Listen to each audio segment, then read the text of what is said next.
যদি তোমরা আরাফার রোজা রাখবা এই 9 জিলহজ ফজর থেকে 13 জিলহজ আসর পর্যন্ত তোমরা উচ্চ সুরে প্রত্যেক ফরজ সালাতের পরে উচ্চ সুরে একবার তাকবীর দিবা। তাকবীর কি? আল্লাহু আকবার, আল্লাহু আকবার, লা ইলাহা ইল্লাল্লাহ, আল্লাহু আকবার, আল্লাহু আকবার, ওয়া লিল্লাহিল হামদ। প্রত্যেক নারী এবং পুরুষের জন্য এটা ওয়াজিব, বাধ্যতা, পড়তেই হবে।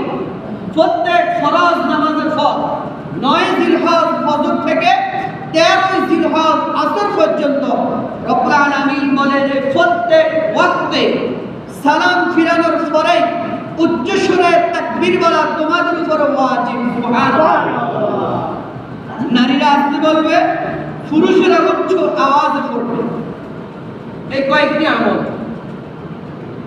এই যে আমরা কুরবানি করি, কুরবানি করা এটা হচ্ছে ওয়াজিব। কুরবানি করা কি? ওয়াজিব।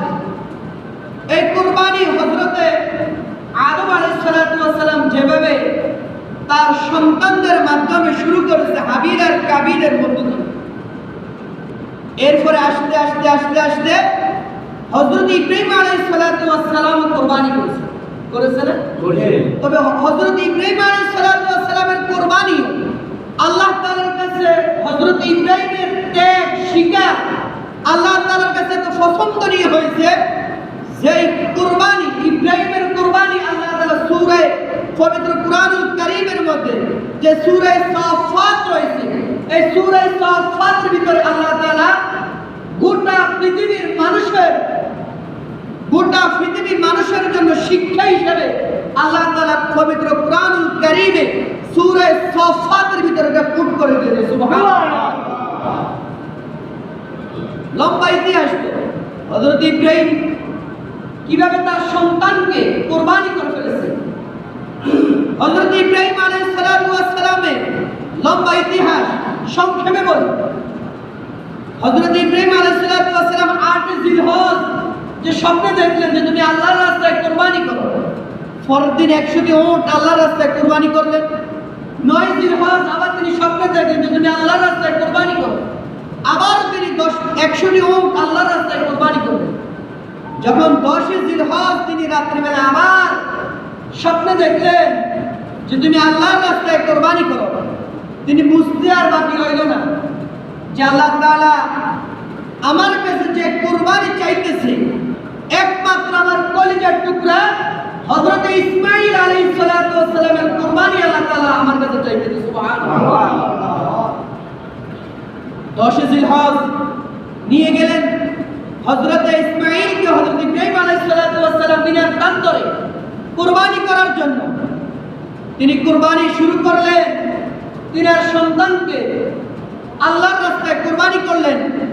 আল্লাহ তাআলা বলেন, যখন হযরত ইব্রাহিম আলাইহিস সালাতু ওয়াস সালাম তার সন্তানের গলায় ছুরি বসাইলেন, আল্লাহ তাআলা বলেন, রব্বি হাবলি মিনাস সালিহিন ফাবাশশারনাহু বিগুলামিন হালিম ফালাম্মা বালাগা মা'হু সা'য়া ক্বালা ইয়া বুনাইয়া ইন্নী আরা ফিল মানাম আন্নী আযবাহুকা ফানজুর মাযা তারা ক্বালা ইয়া আবাতি ফাআল মা তু'মার সাতাজিদুনি ইনশাআল্লাহু মিনাস সাবিরিন।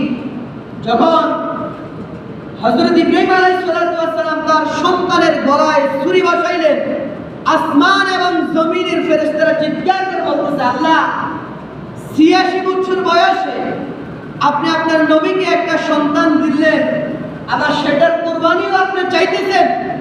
আল্লাহ তাআলা বলেন, আমি তার কুরবানি চাই নাই। হযরতে ইব্রাহিম তার সন্তানের প্রতি কেমন ভালোবাসা আর তার রবকে কেমন ভালোবাসে, এই দুইজনের কুরবানি আমি হযরত ইব্রাহিমের কাছ থেকে চেয়ে নিলাম। আমি আল্লাহ রাব্বুল আলামিন আয়াত নাযিল করে দিলাম, রব্বি হাবলি মিনাস সালিহিন সাতাজিদুনি ইনশাআল্লাহ মিনাস সাবিরিন।